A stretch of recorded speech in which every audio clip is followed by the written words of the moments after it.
Glória a Deus. Igreja, abra comigo sua Bíblia no livro de Atos dos Apóstolos.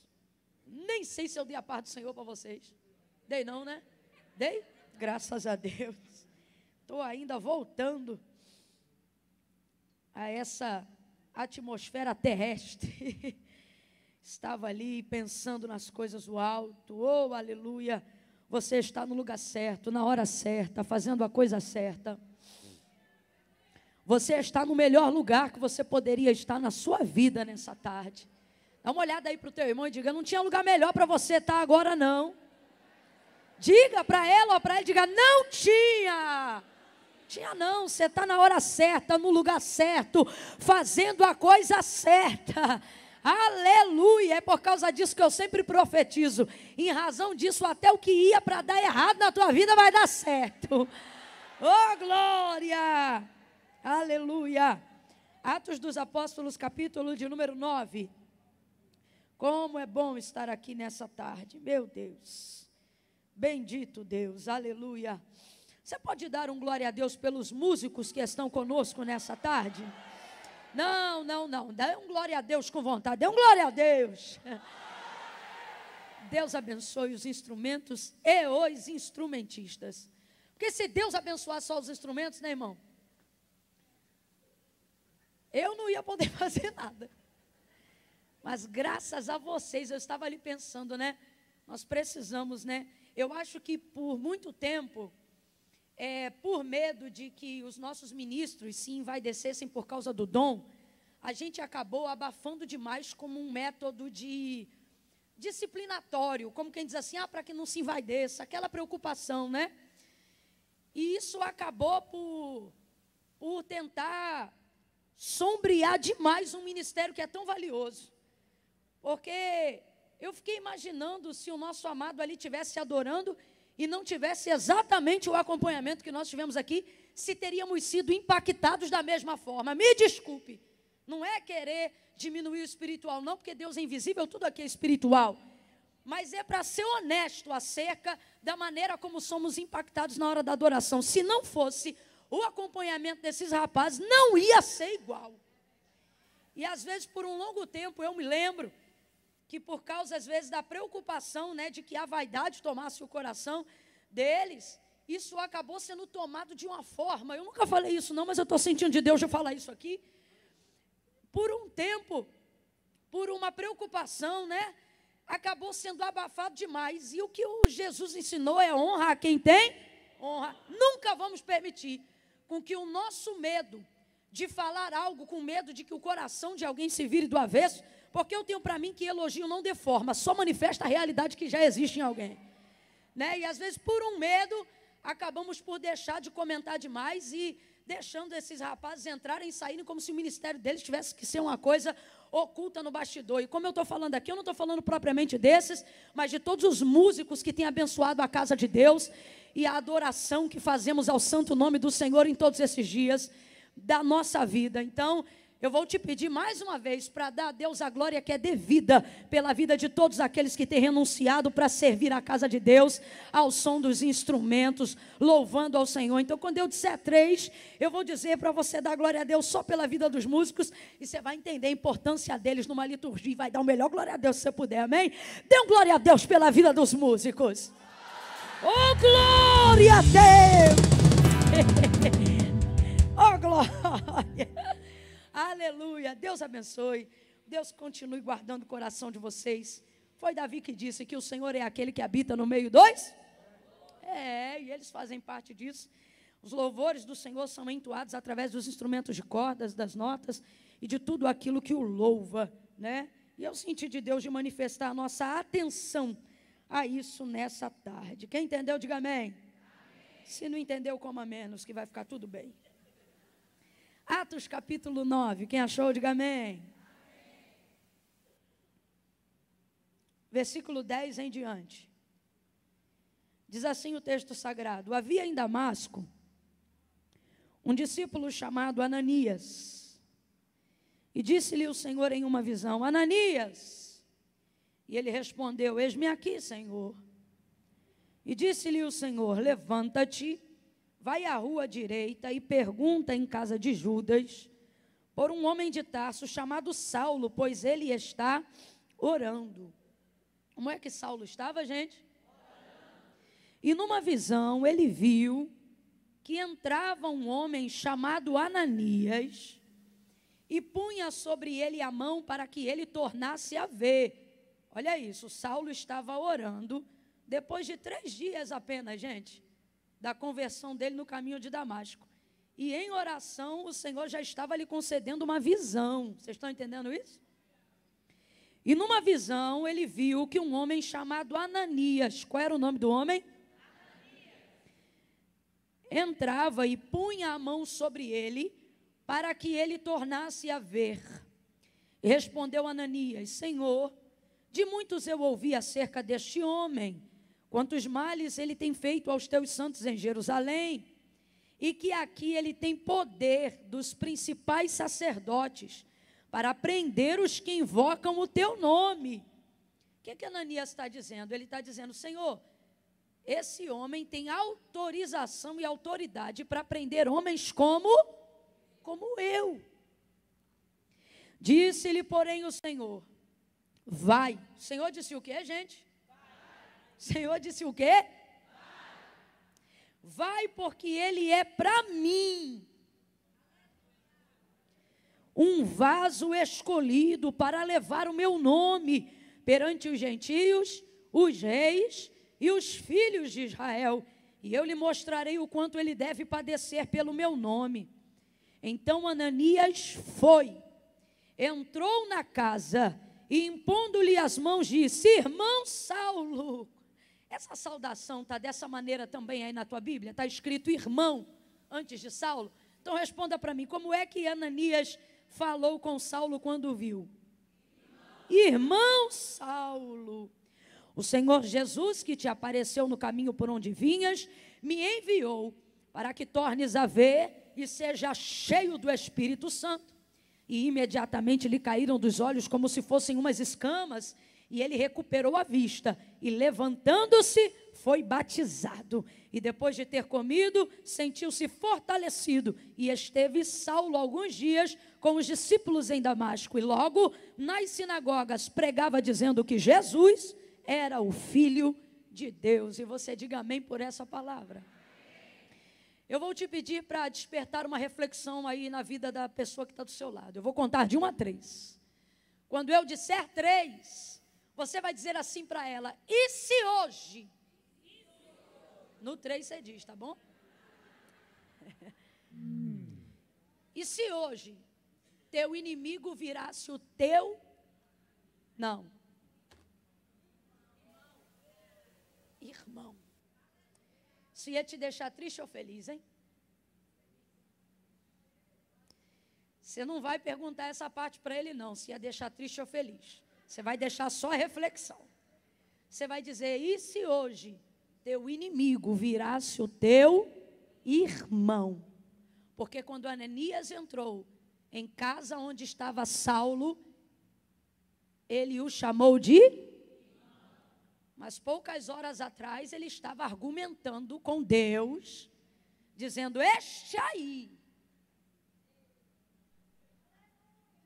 Se eu te dissesse que nessa tarde o Senhor nos reuniu para perguntar se você está pronto para saudar seus novos irmãos que outrora eram os seus inimigos mais vorazes, isso te alegra ou isso arrefeceria a vibração do teu culto? Porque o que você talvez não queria, não era transformação, era vingança. É tarde de confrontar o nosso cristianismo. Olha para o teu irmão e diga: o caldo vai engrossar.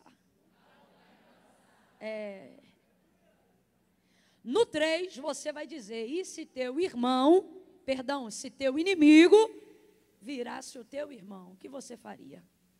É 1, é 2, é 3, pergunte aí.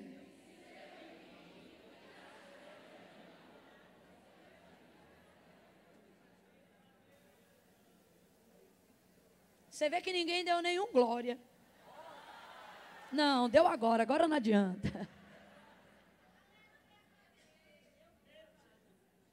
Você não consegue se imaginar na cena.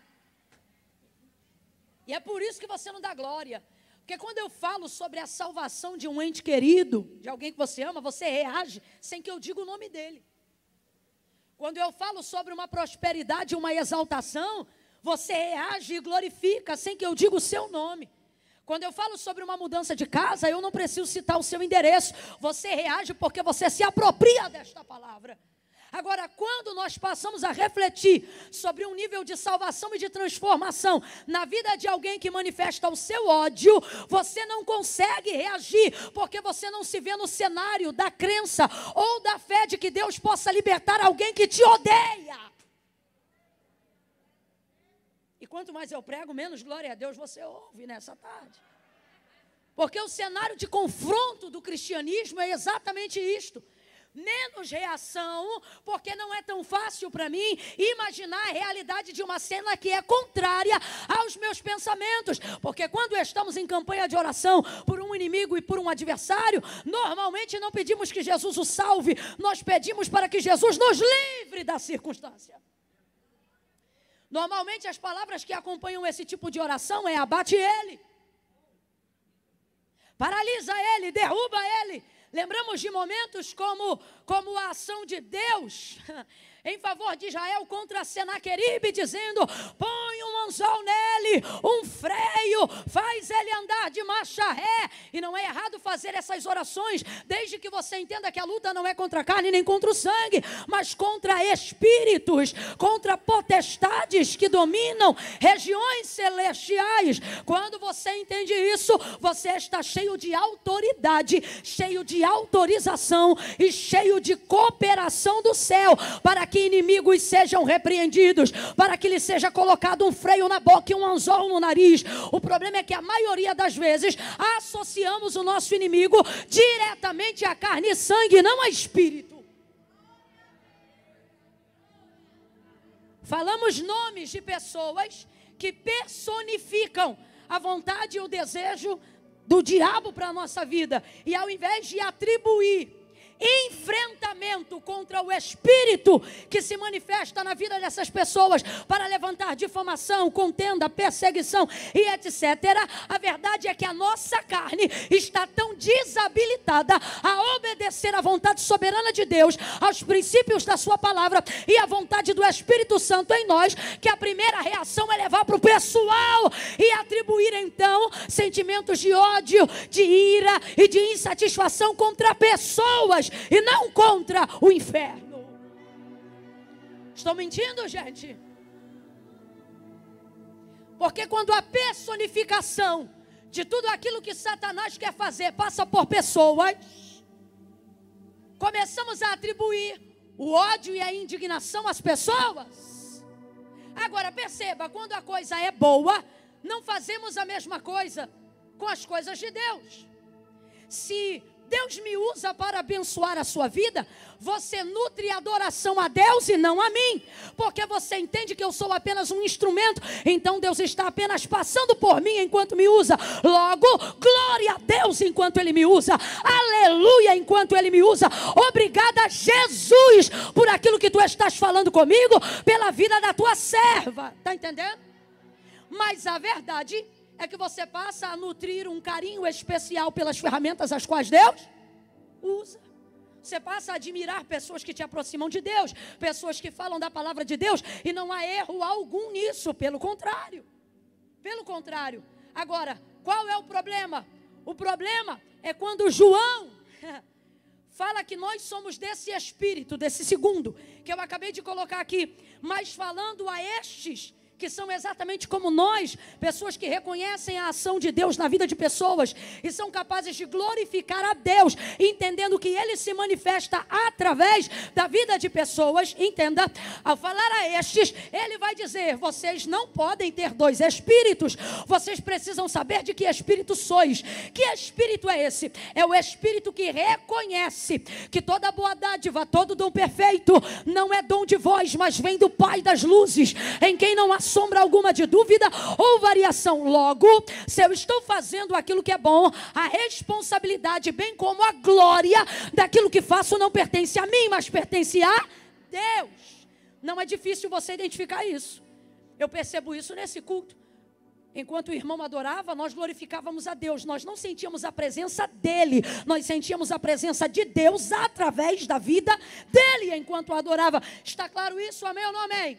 Amém ou não amém? Somos ótimos em discernir o Espírito de Deus. A pergunta é: por que nos permitimos ser influenciados negativamente por terceiros e outras pessoas, quando o Espírito que está usando eles deveria ser imediatamente discernido por nós? E atribuirmos logo, se vemos o que é Deus, glorifica a Deus, vemos então que tudo aquilo que não glorifica a Deus é manifestação daquilo que está em Satanás. E de igual forma, ele também transita por pessoas, passa por pessoas e usa pessoas, nós inclusive, se não vigiarmos. Amém ou não amém? Vai compreendendo isso aí? Então João vai dizer: porventura vocês não sabem de que espírito sois? O que ele está querendo dizer? E qual é a aplicação que o Espírito está trazendo para mim e para você aqui nesta tarde? Você tem que decidir. Ou tendo o Espírito de Deus, você discerne de que espírito você é, e logo discerne de que espíritos outros são. Ou você vai querer produzir uma anomalia espiritual. Que tipo de anomalia? Jesus deixou claro que a árvore boa só pode dar frutos bons. Então ele diz: pelos frutos de uma árvore, vocês vão conhecer qual semeadura foi feita nessa árvore. Pode um abacateiro da manga? Pode uma mangueira da limão? Pode um limoeiro da banana? Cada um tem que gerar conforme a sua espécie. Foi assim desde o Éden e é assim até hoje. Como pode nós que discernimos pelo Espírito de Deus, discernimos aquilo que Deus age, como Deus trabalha, as coisas que são de Deus, e se temos o discernimento de quem Deus é, também temos o discernimento de onde Ele não está e de quem Ele não é. Amém ou não amém? Então por que ficarmos embaraçados e nos envolvendo em questões pessoais e carnais, quando qualquer outro espírito que não o de Deus se manifesta na vida de uma pessoa? Porque alguém que está sendo movido por um espírito que não é de Deus vai ter o poder de influenciar as orações que eu deveria fazer a Deus. Vamos falar bem rasgado que é para todo mundo entender. Eu me levanto contra a tua vida.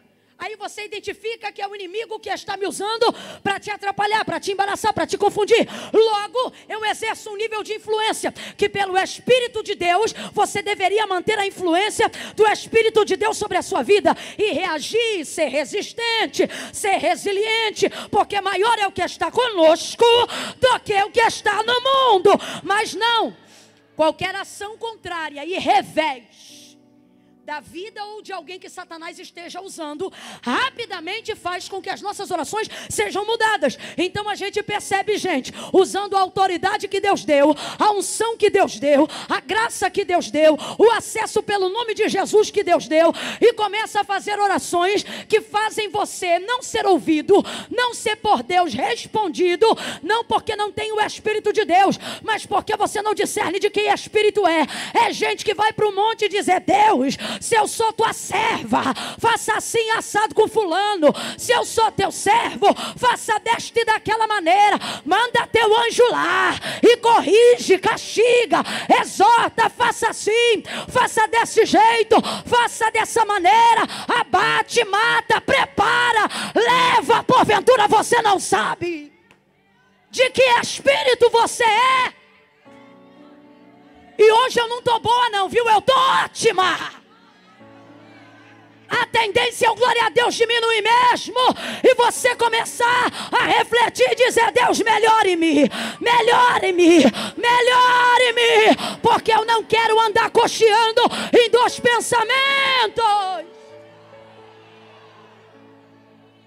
Eu não quero que as ações do mal contra mim influenciem a minha capacidade de obedecer o teu Espírito que governa sobre mim.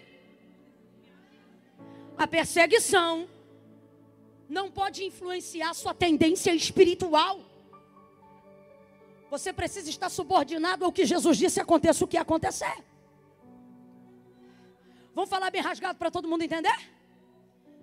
Por que existem pessoas que conhecem a Deus, aparentemente servem a Deus, tomam santa ceia, frequentam a igreja, são batizados, têm pastor, estão atrelados ao rol de membro de uma igreja, de uma instituição eclesiástica, mas por que quando botam a mão não tem batismo?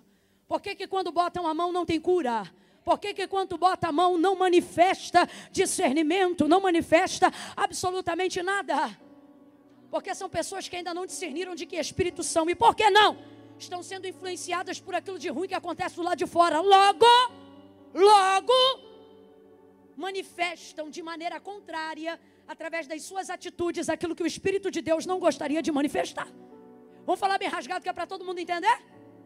No encontro de Jesus, na conversão de Saulo no caminho de Damasco, nós não vamos falar dele hoje não, nós vamos falar de Ananias. Mas só para você entender, quando o Senhor cerca Paulo no caminho de Damasco, num forte resplendor de luz do céu, quebrando toda a ignorância, manifestando-se pelo poder da sua palavra, todo o Novo Testamento é escrito no grego, mas essas palavras, na transliteração do texto, sem que haja tradução para outros vocábulos, está escrita em hebraico, somente esta parte, Saulo, Saulo, que Saulo, Saulo é para nós no português, mas vamos supor que você abrisse a sua Bíblia no Novo Testamento aí agora, e ela estivesse toda escrita no grego, toda ela.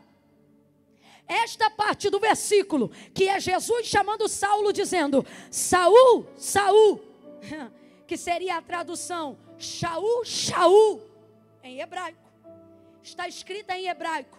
Essa não é a parte do nome mais conhecido do apóstolo Paulo. Ele é conhecido como apóstolo Saulo? Ele é conhecido como o quê, gente? Como o quê? Porque é a variação do seu nome para o romano.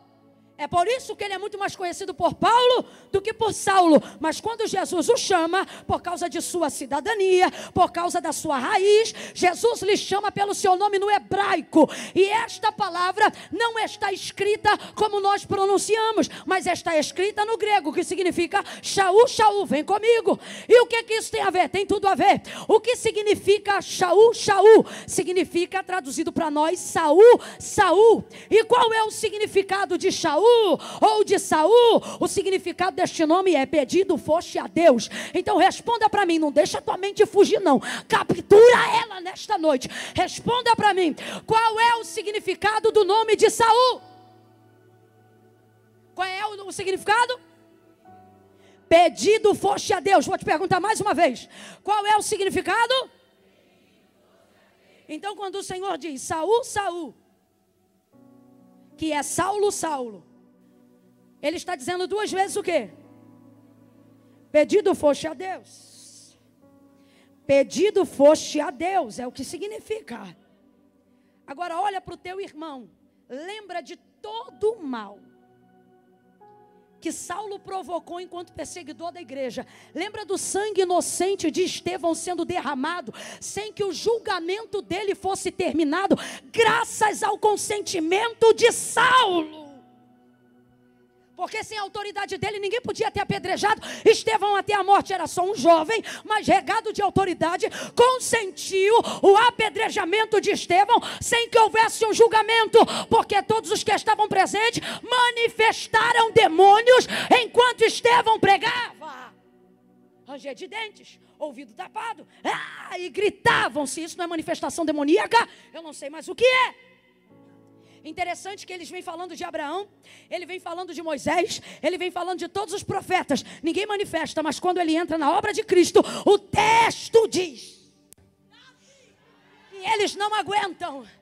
E enquanto Estevão só traz a mensagem, ele não se defende, ele só libera a palavra. Você está entendendo? Deus está dizendo, não se preocupe em justificar, em defender. Só libera a palavra defende, a palavra justifica, a palavra garante, a palavra vai à frente, enfim.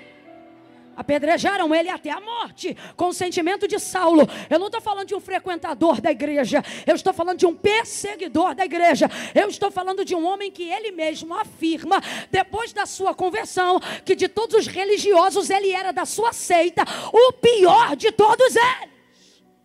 O cara é brabo. Quem está me entendendo, diga amém. Imagina essa cena. Agora Jesus chega para ele no caminho de Damasco e diz: Saul, Saul, Shaul, Shaul, Saulo, Saulo. O que significa isso? Imaginando isso agora, lembrando de quem Saulo era, vendo Jesus dizer: pedido foste a Deus. Pergunta para essa pessoa que está do teu lado: quem pediu? Quem pede por um desgramado desse? Entenda, fique comigo até o final. Quem pede? Pergunta de novo para ele ou para ela. Pergunta, diga: quem pede? Quando você vê um homem mau matando um homem bom, você não pensa, por exemplo, é só um exemplo, que o homem mau tem mãe. Você só pensa em pedir consolo para o filho ou a família de quem perdeu o homem bom. Você só consegue imaginar que ele tem mãe. Você só consegue imaginar que ele tem família. Mas pasme, os maus também têm mãe. E às vezes elas são do círculo de oração. Mas a tendência é orar em uma vertente só. Pelo homem bom, pelo que morreu, pela família que é cristã. Recalamacha, derrementre, calabaia, chominência. Hoje vai ter um batismo aqui, mas é de amor. Rabacalachanderremi, e calabai, derrementre, calabarachai. Quem pediu? Quem pede por um perseguidor ávido em destruir homens bons? Quem faria uma intercessão transformadora e salvífica por um homem que persegue uma igreja benevolente, amorosa, misericordiosa, participativa, que está mudando a comunidade local? Vamos então à mentoria da igreja. Quem foi que mentoriou o primeiro apóstolo da igreja? Quem foi que cuidou da igreja primitiva? 3 anos e meio de mentoria com o próprio Cristo.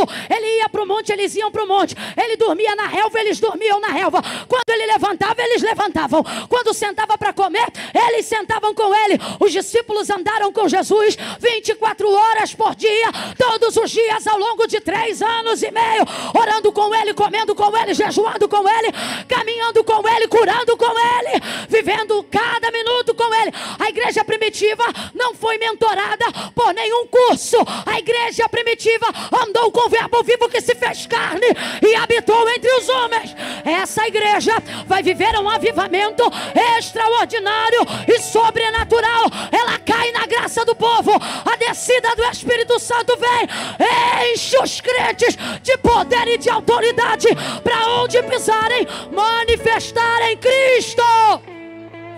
Vai ouvindo aí. Primeiro apóstolo da igreja. Vamos falar aqui pastor, né? Na nossa cultura, o primeiro pastor da igreja foi um vacilão antes de ser um crentão. Acabou de tomar a ceia e Jesus disse para ele: quando tu te converteres. Pedro estava convertido quando tomou a ceia? Estava nada.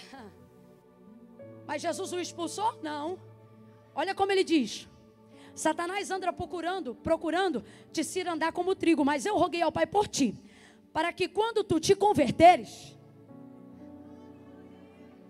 aqui ó, hoje sua fé está fraca, é o que Jesus está dizendo, mas quando tu te converteres, por quê? Porque são 3 anos e meio investindo nesse vacilão. Jesus não perde investimento. Você pode ser o maior vacilão da história da tua família. Se Jesus entrar na tua vida, Ele vai te cuidar do pé até o fio de cabelo. E Ele vai te transformar de dentro para fora, de uma tal maneira em que as áreas que você mais caiu, você vai se tornar o construtor de pontes para que outros não caiam nela. Você vai virar especialista. Aí Jesus diz: quando tu te converteres, fortalece os teus irmãos. O que é que ele está dizendo? Ainda não está convertido não, mas vai ficar. E quando ficar, vai ficar muito bom. Jesus acabou de dizer isso para Pedro. E Pedro diz assim: estou pronto. Jesus acabou de dizer para ele o quê? Que ele não está. E como que ele responde? Mas não entende nada mesmo, é um cabeçudo. estou pronto para ir contigo até a morte e a prisão. Aí Jesus não aguenta e revela tudo. Pedro, ainda hoje, antes que o galo cante, antes que a trombeta toque, 3 vezes, não é uma não, 3 vezes, tu me negarás. E negou ou não negou? É tão interessante que quando ele nega pela 3ª vez, quem está passando na hora da negativa dele, no pátio, é Jesus. Aí Jesus olha ele, diz o texto, por cima do ombro. E o olhar de Jesus encontra com o olhar de Pedro na hora que ele nega. A 3ª vez, e o galo canta na passada, quando parece filme. Só você olhar o texto, Jesus passa, Pedro contrapassa, o galo canta. E os olhos dos dois se encontram. É Pedro com o olhar dizendo, eu estou pronto. E Jesus com o olhar dizendo, não te falei? Saiu dali e foi chorar amargamente. Não estava pronto. Quando Jesus mandou ele guardar tudo, ele puxou a espada da bainha. Foi tentar cortar a cabeça de Malco e arrancou a orelha. Quando Jesus te chama para uma coisa, não tente fazer outra. Você acha que ele mirou na orelha? Ô meu filho, você acha que Pedro, quando cortou a orelha de Malco, ele estava mirando na orelha? Tava não. A orelha só pegou porque ele era muito ruim. Era pescador, não era soldado. É isso que acontece quando você quer transitar fora do teu chamado, só passa vergonha. Mas nesse caso foi bom. Olha a cena de Jesus catando a orelha do homem. Mete a tua espada na bainha, Pedro. Como quem diz, eu não já te falei. Deu uma vacilada. Quem está entendendo até aqui, diga amém. Só que ele aprendeu, porque depois da ressurreição, Jesus pergunta para ele 3 vezes na frente dos seus irmãos, tu me amas? Tu me ama como estes me amam? E ele dizia, amo. Tu me ama como esses me amas? Tu sabes que eu te amo. Aí o texto diz, e se entristeceu muito Pedro, porque o Senhor o perguntou pela... Ele sabia que o problema não era o que ele perguntava, mas era o fato dele perguntar, porque ele estava fazendo alusão àquele dia. Quando você vacila, Jesus te cobre, mas ele não te faz fugir do confronto. Tu me amas? Aí ele diz, tu sabes que eu amo. Isso aqui também é uma lição de Pedro. Sabe o que ele está dizendo? Apesar do que eu fiz, meu amor é verdadeiro. Pedro não deixa a culpa macular o amor que ele sente. Coisa que às vezes a gente não sabe administrar. Você está sem orar um tempo, aí você diz, já não vou orar. E alguém pergunta, por quê? Não, porque eu já estou sem orar há muito tempo. Você tem que ser igual Pedro.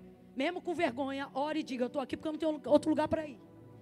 Eu estou aqui porque eu te amo mais do que tudo. Eu estou aqui porque eu vacilo, mas o meu lugar é aos teus pés. Eu não sei viver fora da tua presença. Ele não deixa uma coisa macular a outra. Ele não deixa a consciência dele pregar para ele uma mensagem diferente por causa de uma atitude errada que ele tomou. Tu sabes que eu te amo. Ficou triste, Jesus o promoveu. Apacenta as minhas ovelhas. Ou promoveu ou puniu. Era um jeito de mostrar para ele, tu vai ver o que eu passo na tua mão. Pedro convertido, totalmente convertido. Ficou tão convertido que depois, no dia de sua morte, quando disseram que ele ia ser morto com morte de cruz, seu último pedido foi, vira a cruz de cabeça para baixo, porque eu não sou digno de morrer a morte de meu Senhor. O covarde se tornou um corajoso, ávido defensor da igreja e do evangelho de Cristo. Aleluia!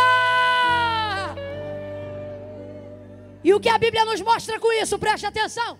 Este homem vai cuidar dos primórdios da igreja, vai doutrinar a igreja, vai ensinar a igreja. E o que ele ouviu de seu mentor, Jesus Cristo, ele ouviu isso aqui, ó. Se vocês só fizerem bem aos que vos fazem bem, que diferença vocês têm dos publicanos? Arabacalachai.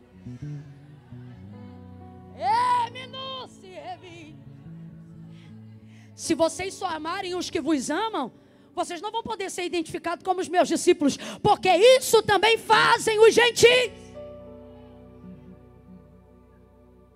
Que diferença vocês terão deles? Olhe para cá. Olha o que Jesus está dizendo. Eu não estou vos chamando para cidadania, porque cidadania requer reciprocidade. Eu te respeito, você me respeita. Você me ataca, eu me defendo. Você me processa, eu contrato um advogado. Você feriu a justiça, eu te processo e contrato um advogado. Reciprocidade de ações e reações é cidadanias. Cristianismo não é reciprocidade. E é por isso que você não dá glória, porque você vive conflitado com a sua alma, dizendo, eu estou no meu direito, e o Espírito diz, mas está na minha vontade, mas está no meu querer, porque cidadão tem direito, crente tem vontade de Deus na vida, pela palavra. O que a palavra diz? O que Jesus diz? Que o Espírito Santo quer de mim, está entendendo? Aí ele diz, eu porém vos digo, olha o que ele está querendo dizer, não importa como o mundo vive, não importa o que as outras religiões pratiquem, não importa o que você aprendeu do seu pai, da sua mãe, do seu vovô, da sua vovó, não importa a que tipo de cultura você nasceu e pertence, olha o que ele está dizendo, eu porém vos digo, quando ele diz, eu porém vos digo, ele está dizendo, quem quer me seguir, faça o que eu digo, me ouçam. Eu, porém, vos digo, aí é que vem a paulada, amai.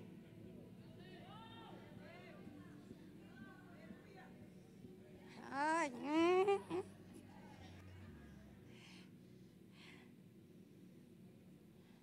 os que vos odeiam. Aí ele continua, orai pelos que vos perseguem.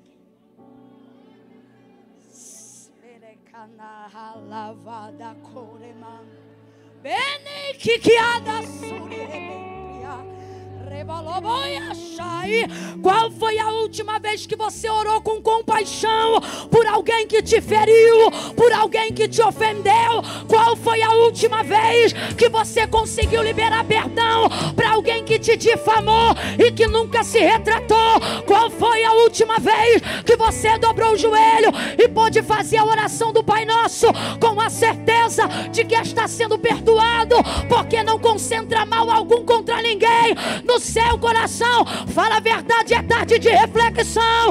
O Espírito Santo te trouxe hoje aqui para dizer, faxina a tua alma que eu atendo as tuas orações.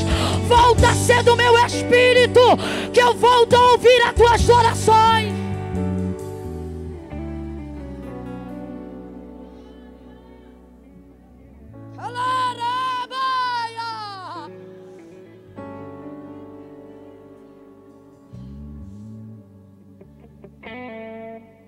Ele diz, faça bem aos que lhe fazem mal. Não pague o mal com mal. Se te ferirem a face, oferece o outro lado. Olha para mim. Isso é reciprocidade? Camila, mas tem coisa que eu não aguento. Então, meu irmão, você é tudo menos cristão. Você pode se associar a qualquer outra religião que prega reciprocidade. Cristianismo não é. Não porque crente querendo arrumar barraco na porta da igreja. Não porque eu estou no meu direito.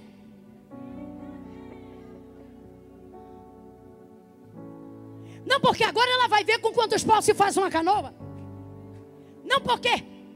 fulano vai saber que eu sou crente, mas eu não engulo sapo. Pois todo crente deveria ter um brejo em casa. Até o dia que Deus decidir fechar o brejo. O que isso significa? Significa que por amor a Jesus, tu não vai engolir um sapo nem dois não. Tu vai andar em muito brejo.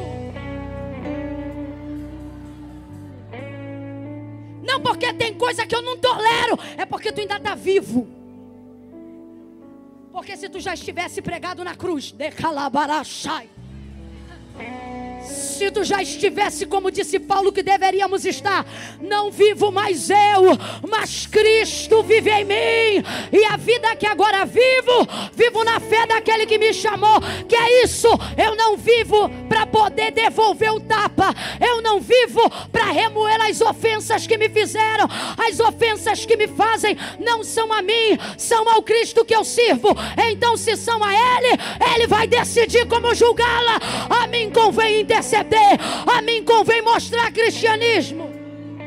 Mas duro é esse sermão. Inclusive, quando Jesus o pregou, a multidão começou a vazar. E até os discípulos disseram: esse sermão é muito duro, quem poderá ouvi-lo?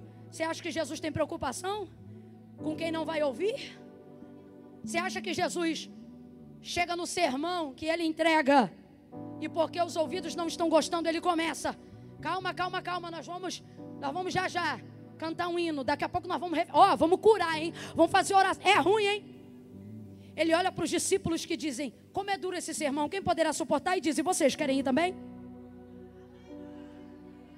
Porque cristianismo não é obrigatório. Pelo contrário, se alguém quiser, disse Jesus, Mateus 16, 24 em diante, se alguém quiser, o que é que ele está dizendo? Vem quem? Alguém botou uma arma na tua cabeça? Quando você decidiu entregar a vida a Cristo? Só que tem um critério, não é porque você vem porque quer que vai ficar. Quando ele diz: se alguém quiser vir após mim, pode vir, só que tem uma condição: negue-se a si mesmo, tome sobre si a sua. Não é o inimigo que é pesado, o pesado é o orgulho de não poder fazer nada quando o teu inimigo te afronta porque você é crente. O peso que você sente é da própria cruz. E nela está o seu orgulho, a sua vaidade de não ter sido defendido na hora que queria, a sua frustração de não ter podido xingar na mesma altura que alguém te ofendeu. Aí você diz: Deus não está vendo? E ele diz: eu estou. É por isso que quem levou a cruz foi eu. Você só está levando a sua e não aguenta.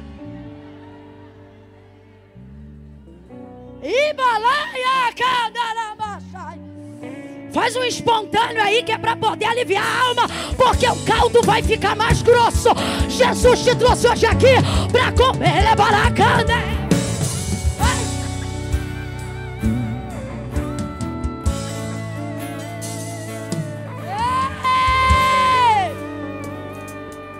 Desperta, igreja!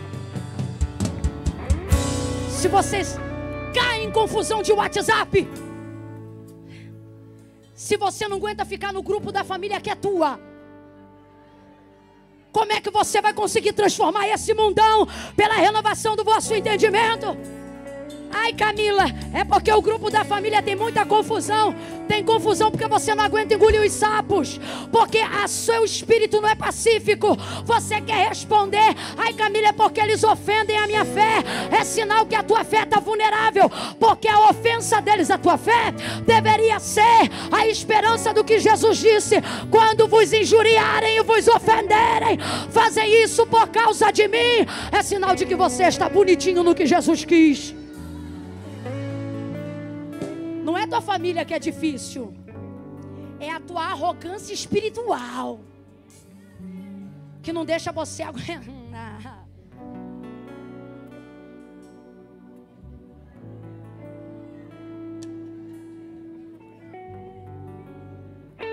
Ele nos trouxe aqui para dizer: que diferença vocês andam fazendo? Ou vocês são cidadãos comuns? Porque se são cidadãos comuns e apenas isso, não que não devamos ser, mas se vocês são apenas isso, não são peregrinos em terra estranha.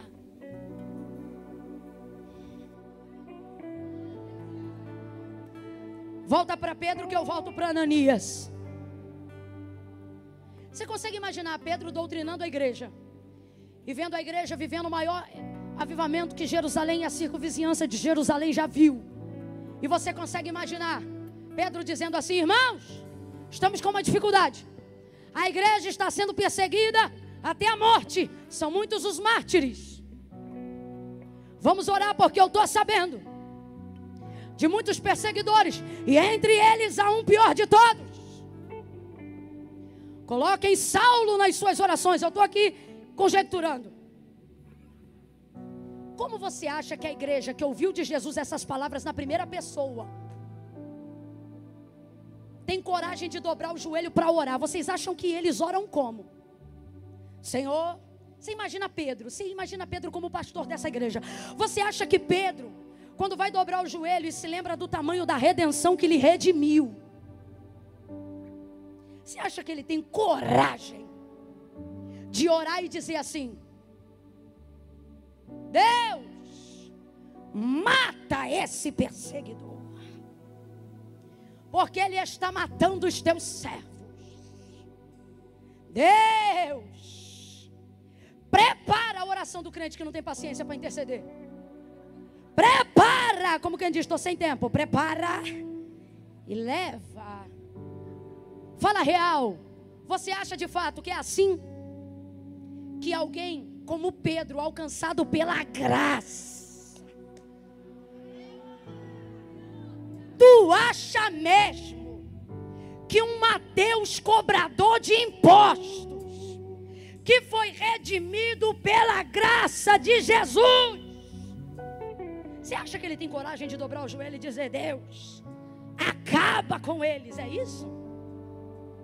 Então você não leu a Bíblia direito e não ouviu o que disse o nosso mentor. Não paguem o mal com o mal, mas devolvam fazendo o amai os que vos, orai pelos que vos. Então vamos lá.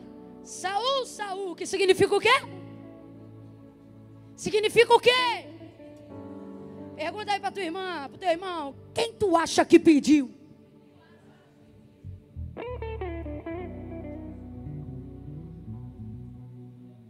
Tu acha que de que outra parte virá a intercessão, senão da igreja perseguida? Quem você acha que está orando agora pela Coreia do Norte? Nós aqui nesse culto, não.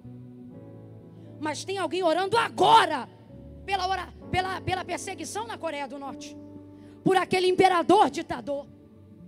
Quem você acredita que está intercedendo agora pela Coreia do Norte? Sobre eles é ávida a perseguição. Você acha que quem é que coloca pedidos de oração todo dia para que Deus livre a Coreia do Norte? Quem? Quem, gente? Os que estão lá. Se a igreja é a maior atingida na perseguição de Roma e de Saulo contra ela, quem você acha que está orando por isso? Agora pense como esta igreja está orando, tendo Pedro como seu visionário, tendo os discípulos como aqueles que andaram com Jesus. Só uma sugestão: tu acha que essa igreja está se reunindo em casa para orar, dizendo mata? Ou eles veem o que Jesus fez na vida deles e pensa: se fez com a gente, nada é impossível para ele. Se fez com a gente, tudo é possível ao que crê. Se salvou a mim, também salva eles. Se curou a mim, também cura eles. Se libertou minha mente, também liberta eles. Você sabe quem não ora por transformação? Você sabe quem não ora por salvação? Quem ainda não entendeu o plano da redenção na própria vida. Quando nem você sabe de onde foi tirado, te falta compaixão e fé para crer que Deus tira o outro, porque nem você entendeu ainda da onde Ele te tirou. Mas quando você pensa que só Ele podia ter te tirado da onde te tirou, só Ele poderia ter feito o que fez. Você não pensa impossível, você pensa: se fez comigo,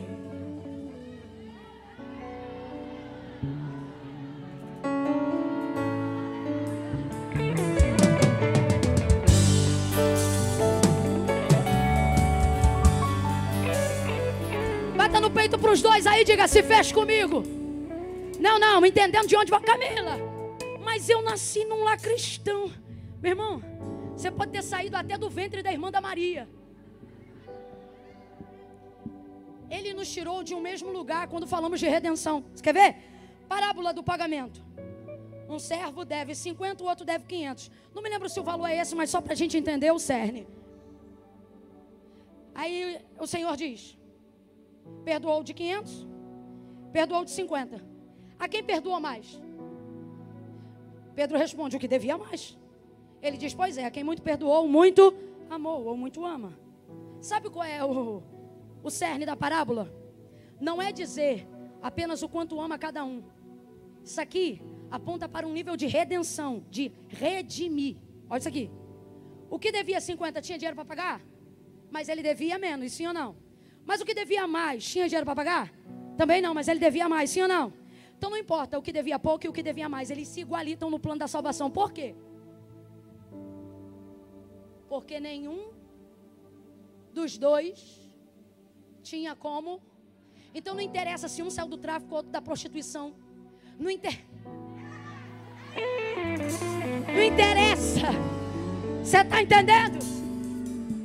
O que nos coloca no plano igualitário da salvação é: não importa se tu fumava 10, o outro 20, ou se tu não fumava nada, mas ainda não tinha reconhecido Jesus como Senhor. O que ele está dizendo é: se eu não pago a dívida, estava todo mundo no mesmo lugar do inferno, mas eu paguei a dívida.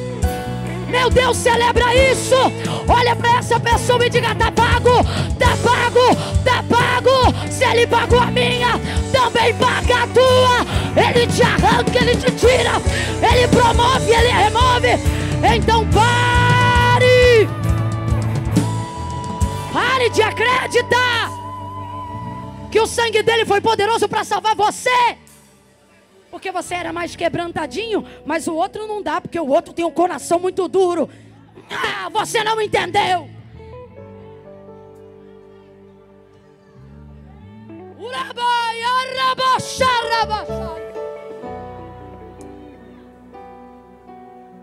A igreja não ora. A igreja que conhece a pregação de Jesus sabe que o mesmo Deus que tem poder para matar também tem poder para ressuscitar, restaurar, libertar, salvar. Só que qual é a diferença do intercessor? É que o intercessor tem mais poder na oração quando ora a pregação de Jesus do que quando ora a sua vontade emocional. Eu não vim aqui dizer que Deus não mata. Goste você ou não, Ele mata. Eu não vim aqui dizer que Deus não vinga. Só que a vingança não é minha. Ele mesmo diz: minha é a vingança. Então aonde entra eu, você, naquilo que tem efeito? Qual é a oração que produz efeito? João 15. Se vós estiverdes em mim e as minhas permanecerem em vocês, olha o que ele diz: pedirei. Eita. Olha de novo para tua irmã, para teu irmão, e diga: quem pediu? Quem pediu? Quem pediu por ele? Porque o clamor ali é: pedido foste a Deus. Olha aí de novo para teu irmão, de quem pediu? E tudo que pedirdes ao Pai, Ele vô-lo conceda. Sabe o que ele está dizendo? Se você orar o que eu quero, não tem não para a sua oração. Você quer ser conhecida, você quer ser conhecido pelas vezes que Deus ouviu e não atendeu? Ou você quer ser alguém com o testemunho de Cristo, que quando falou do relacionamento dele com Deus, ele disse: o Pai faz tudo o que eu peço. Por quê? Porque tu é o filho? Não, porque eu faço tudo o que lhe agrada. Quando você ora a palavra, quando você vive a palavra, quando o que você está fazendo é o que ele ensinou, não tem não para a tua oração. Ele vai dizer: seja feito aqui na terra como é no céu.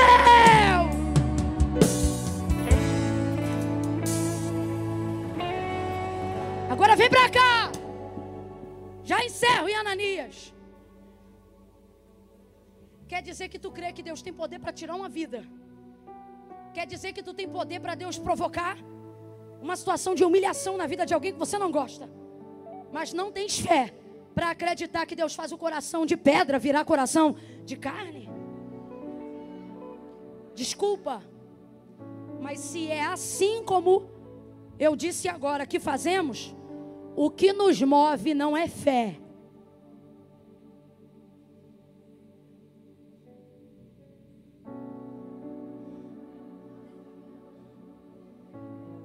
É vingança, é ofensa, é mágoa, é raiva. E deixa eu te falar, Deus não tem compromisso com o meu sentimentalismo. Eu não estou falando do meu sentimento, eu estou falando do meu sentimental. Excesso para vitimização e influência. Deus não tem compromisso com isso. Mas Ele tem correspondência imediata com as suas palavras. Porque Abraão era respondido tão rapidamente? Porque ele não orava dizendo eu quero, mas ele dizia, porque tu disseste.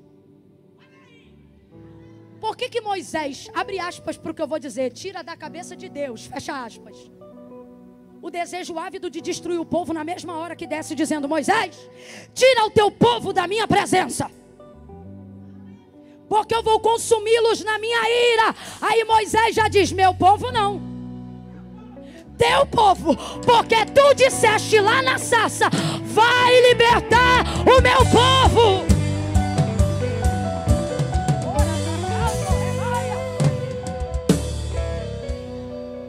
Tem um momento nessa conversa que Deus sugere a Moisés inaugurar uma nova geração a partir dele. E diz assim, Moisés, vamos começar de novo. Deus ia fazer isso? Propriamente não, Ele só quer ver se você lembra do que Ele disse.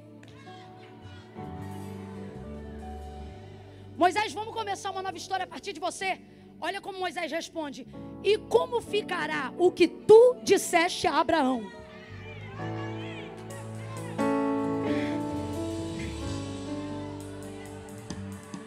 É na hora, quando tu ora pela palavra, Ele fala na hora, responde na hora, decide na hora.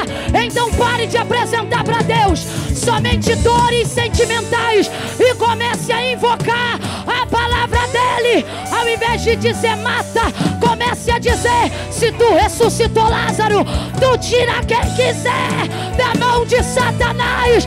Na tua mão está a vida e a morte, na tua mão está o poder e a autoridade. Salva, liberta, cura.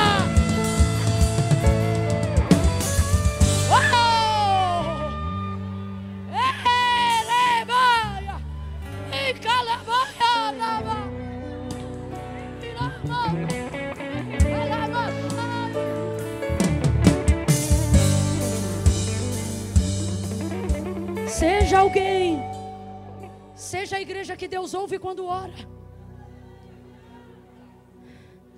seja a mulher que Deus para ouvir quando dobra o joelho, seja o homem que quando inclina o coração para orar, por Deus saber o que ele vai pedir, já envia anjo antes da palavra vir na boca. Camille, existe isso? Valeu, Daniel. Daniel, homem amado, desde o dia em que inclinaste o teu coração, eu enviei a resposta. O príncipe da Pérsia se levantou, mas por causa da tua intercessão,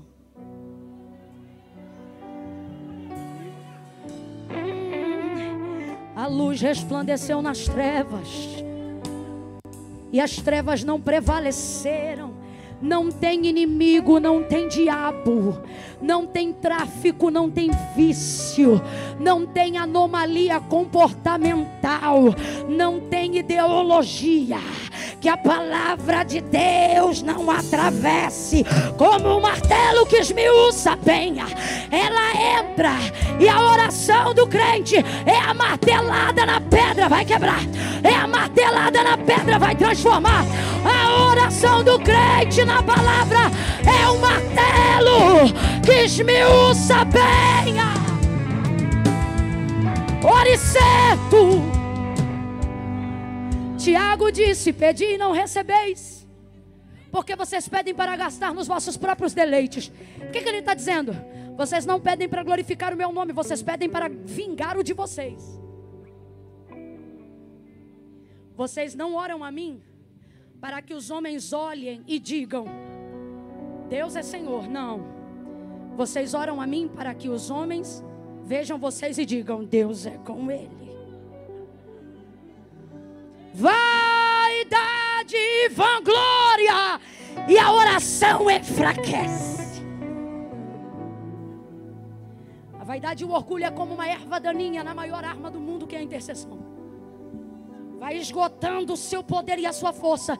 Você tem acesso, conhece o nome, conhece o lugar, mas a sua oração não faz nada, porque a motivação pela qual você ora é errada.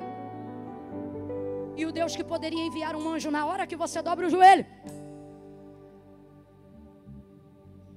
decide que suas orações não passarão nem do teto de sua casa. Mas quem sabe de que espírito é, pega o orgulho, coloca debaixo do pé e vai esmiuçando ele. E consegue fazer o que Jesus fez no Getsemane. Pai, o que eu queria era que fosse passado esse cara. E se todavia, sabe o que está faltando nas tuas orações para elas serem ouvidas? Um todavia seja feita. Não como eu quero, mas como tu. Tudo o que Ananias ouviu de Saulo foi verdade. Eu vou encerrar aqui agora, porque eu quero orar muito especificamente por algo nessa palavra. Tudo que Ananias ouviu de Saulo e argumentou com Deus quando foi lá na casa buscar ele, falar com ele, era verdade. Que ele era sanguinário, que ele era perseguidor, que ele tinha cartas de autorização para levar preso pessoas como Ananias. Mas você vê, né, quando Deus decide salvar o inimigo, ele não poupa nem seus amigos. Vou falar de novo. Quando Deus decide que o inimigo vai ser salvo, ele não poupa os amigos. Porque quando Deus salva o seu inimigo, se ele virar amigo de Deus, gostando você ou não, ele também vai ser teu. Olha o que Deus faz com Ananias. Ananias, vai em casa de Judas, na rua direita, procura por um homem chamado Saulo. Ele vai estar orando. O cara já está crente. Ele vai estar orando e numa oração, ele viu. O cara já tem visões de Deus. O que isso já demonstra? Que Deus já está com o cara. E numa visão ele viu que um homem chamado Ananias, olha o que Deus fez, pegou o nome do amigo e revelou. Aí olha como é que Deus atrela a vida dos dois. Como é que Paulo estava? O texto diz, ele estava como? E ele só ia passar a ver depois que um homem específico, que era quem? Botasse a mão sobre ele. Então, Saulo já sabe que o único homem que vai fazer ele ver quando botar a mão nele é quem? Mas outrora ele era um perseguidor. Agora Deus pega o nome do discípulo, dá para o nome do que outrora era perseguidor e fala para o discípulo: vai lá porque eu já dei teu nome. É básico? Não, o que você ia sentir? É tipo assim, ó, Deus me entregou. Porque agora pensa na motivação de Saulo. Se tu tá cego e viste a vida toda, de repente tu tá cego há 3 dias e Deus diz assim: um homem chamado Ananias vai te dar vista de novo. Se passa mais 3 dias, o homem não vem na tua casa, tu vai fazer o quê? Meu irmão, eu vou tateando. Vocês conhecem Ananias? Eu tô caçando por... E ele tem faro, o cara era perseguidor. Então Ananias, vai. Aí Ananias argumenta e era tudo verdade. Aí olha como o Senhor lhe responde: Ananias. Porque Ananias diz assim: Senhor, de muitos eu ouvi, e tudo que ele ouviu era... Vem comigo para a gente encerrar junto. Tudo que ele ouviu era verdade, mas era passado. Paulo já tinha quantos dias de convertido? Quantos dias? Isso ainda não era notícia, ninguém no Instagram sabia. Mas Deus está antecipando para Ananias o que já tinha operado na vida de Saulo. Então tudo que Ananias sabe sobre Saulo é verdade, porém já está para ser conjugado no... Quando Deus te visita para salvar o inimigo, ou para discipular o inimigo, Ele não quer que você traga do inimigo notícias do... Ele quer que você ouça a notícia que Ele veio te dar. Olha a conversa de Ananias. De muitos eu ouvi. Olha como Deus responde. Vai, porque Ele é para... O que Ele está dizendo? Não importa o que você ouviu da boca dos outros, importa o que você está ouvindo da minha boca agora. Não é quem Ele é para você, também não é quem Ele foi para os outros, é quem a partir de agora Ele é para mim. Pega na mão de alguém aí agora, não pega de qualquer jeito não. Deixa essa pessoa perceber que ela sentou-se ao lado de um profeta nesta tarde. Segure a mão dele. Segura, filho. Segura a mão dela. Olha para quem está do teu lado e diga assim: por esses dias. Entrega porque é profético. Diga: por estes dias Deus vai visitar teu perseguidor. Diga assim: e você? E você vai dar opinião. Diga assim: Deus te trouxe aqui e Ele não quer. Pregue, diga: não quer tua opinião, Ele quer tua obediência. Vai, intercede, vai, impõe as mãos, vai, apoia, vai, ajuda, vai, fortalece, vai e participa daquilo que Deus começou a fazer. Vai, porque Ele é contigo. Vai, porque Ele te envia. Vai e não tema. Não tema.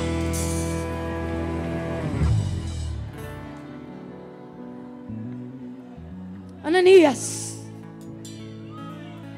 eu não vim te perguntar. Eu que estou falando só para a gente entender. Se isso fosse contextualizado. Ananias, eu não vim te perguntar o que você pensa dele. Eu vim te dizer o que eu digo sobre ele. Ananias, não importa o que você ouviu da boca dos outros. Importa o que você está ouvindo da minha boca. E o que eu estou dizendo é que não interessa o que dizem quem ele é. Para mim, ele é escolhido. Eu vou fechar aqui. É complicadaço.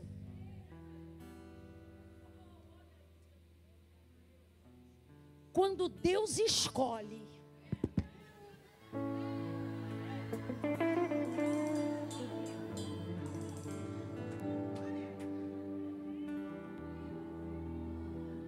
Quem queria te prejudicar. Enquanto você orava para Deus salvar, ela costurava teu nome na boca do sapo. É complicado quando Deus pega ela e ainda diz assim, ó, vai lá e ajuda, porque eu ainda vou usar ela mais do que eu uso tu.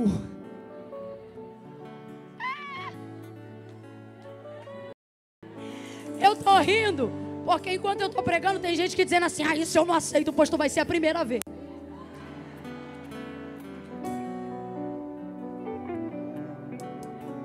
Agora a pergunta que a gente fecha, abrimos com uma pergunta reflexiva e vamos fechar com outra pergunta reflexiva. A pergunta que fechamos aqui é o seguinte: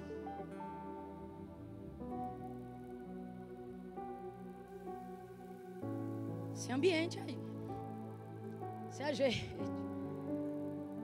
porque ficou nítida a tua frustração. Você quer ser isso consigo mesmo. Eu quero ser.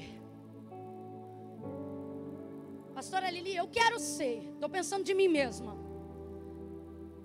A voz que anuncia o que os outros fizeram,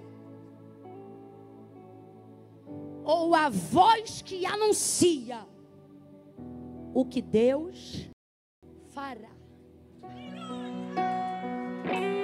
Quem sou eu no reino de Deus? Sou aquele que quando Deus visita, uso todo o tempo para argumentar e convencer Deus do quanto os outros não prestam, do quanto os outros não merecem. Ou sou a voz profética que não gasta tempo reproduzindo o que ouviu dos outros, mas manifestando o que ouviu de Deus. Seja profeta, olha no olho de alguém sem medo e diga: quem é você? Que voz é a tua? Tu é a voz que manifesta o passado, olha para mim aqui. Ou tu é aquela que anuncia as coisas grandes e firmes que o Senhor vai fazer? A voz do futuro não anuncia o telejornal. A voz do futuro não anuncia a política global. A voz do futuro não fica remoendo a eleição. A voz do futuro anuncia o que a igreja no Brasil vai viver. A voz do futuro é a voz que anuncia para frente. Olha para alguém e diga: eu sou. Não, aprenda. Você está num culto pentecostal. Camila, que eu não gosto de gritar, veio no horário errado. No 3 você vai gritar. Eu disse que você vai. Quando você está em posição de socorro, meu irmão, é manifestando a voz que vem vitória. Se grito não fosse importante, ele não diria. Na última volta em Jericó, eu tenho para mim que Deus gosta de um barulho. Pode falar o que quiser. Eu tenho para mim que Deus gosta de um. Senão ele e voltará com sinfonia. Não, e voltará com um alarido. Deus era tão estrategista que na organização da guerra determinava a ordem que se tocavam os tambores, para que o povo, o exército, entendesse quando era para atacar, quando era para defender, quando era para recuar, quando era para avançar. Quando eu disser 3, você vai gritar. Camila, mas eu não gosto de gritar. Tu não podia pertencer ao exército de Gideão. Ele disse: quebra o cântaro, levanta a tocha, toca a buzina e grita. No 3, mas eu não vim me justificar. No 3, você vai olhar para quem está do teu lado e vai gritar para ele ou para ela. E vai dizer assim: seja a voz do futuro. Quem entendeu, diga amém. É 1, prepara. 2, vai tirando Bíblia e bolsa do colo. 2,5, fica de pé e levanta ele depois. Vai, fica de pé e bota ele de pé. Bota ele de pé. 2,5, vira de frente para ele. 2,45, prepara porque você vai gritar: seja a voz do futuro. É 1, é 2, é 3, grite aí. Você é a voz que anuncia o que Deus vai fazer. Não dê voz ao que dizem, dê voz ao que Deus fala. Manifeste o que Deus falou. Entregue os recados que Ele te deu. Você é pregador de boas novas. Anuncie.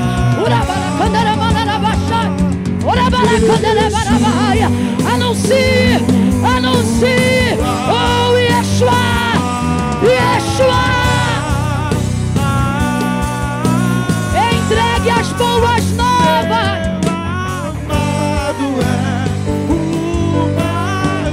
Ele é milhares e milhares. Meu amado é o mais belo entre milhares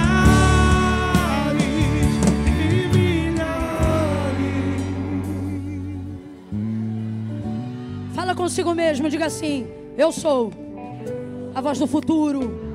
Diga assim: Deus me levantou para anunciar as coisas que em breve hão de acontecer. Eu não sou a voz que condena, a voz que anuncia o que os outros fizeram. Bota a mão no teu coração, prega para a tua alma e diga: eu não sou a voz que acusa, que aponta. Diga: eu sou a voz que constrói pontes, que aponta para o norte. Eu sou a voz que anuncia o futuro.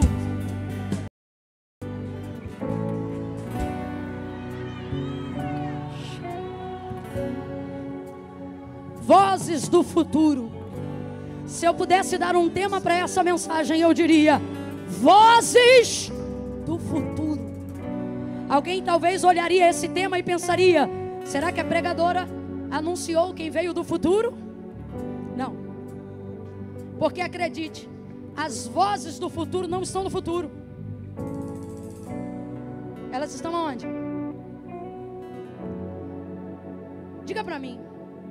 Jesus, o verbo em carne, veio do passado, do nosso passado, sim ou não?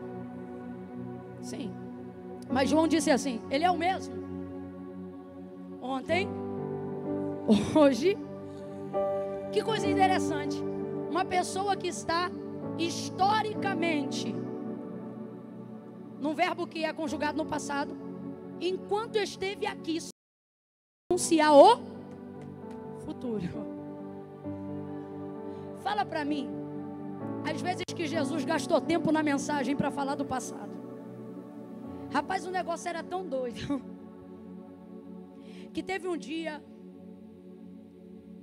que ficou tenso. Ele queria anunciar o futuro e os fariseus só lembravam do... E está ele tentando apontar o futuro. Tentando não, apontando o futuro. E os fariseus só querem lembrar do... Irmão, quem só vive para apontar passado é da seita dos fariseus. Aí está ele querendo apontar para o futuro. Ouve isso aqui.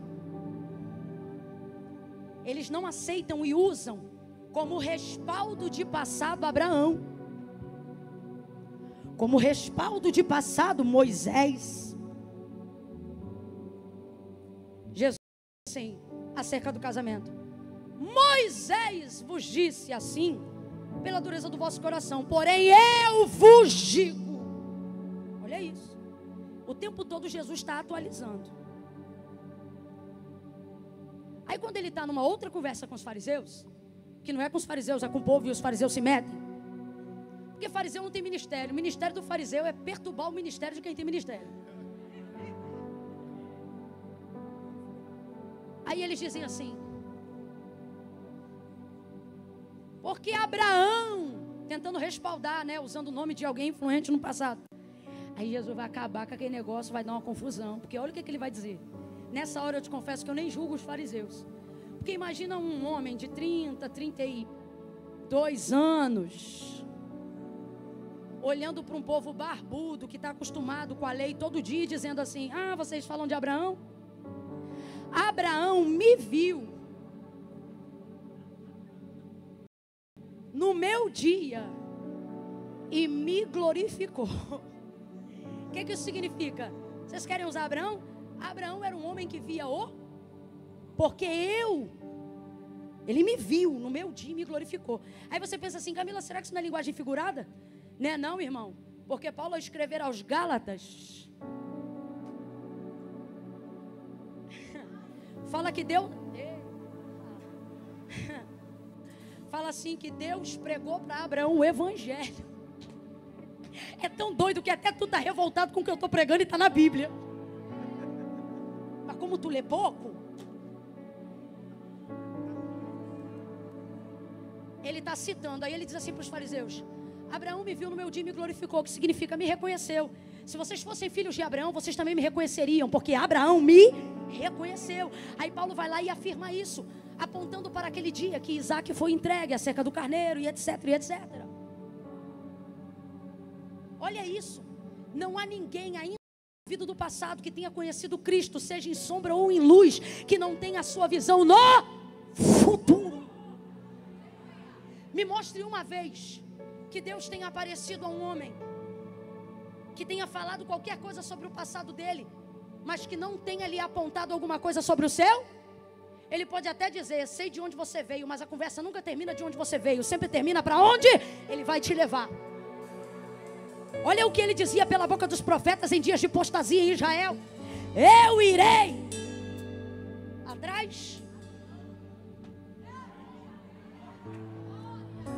Olha o que ele diz: endireitarei os caminhos.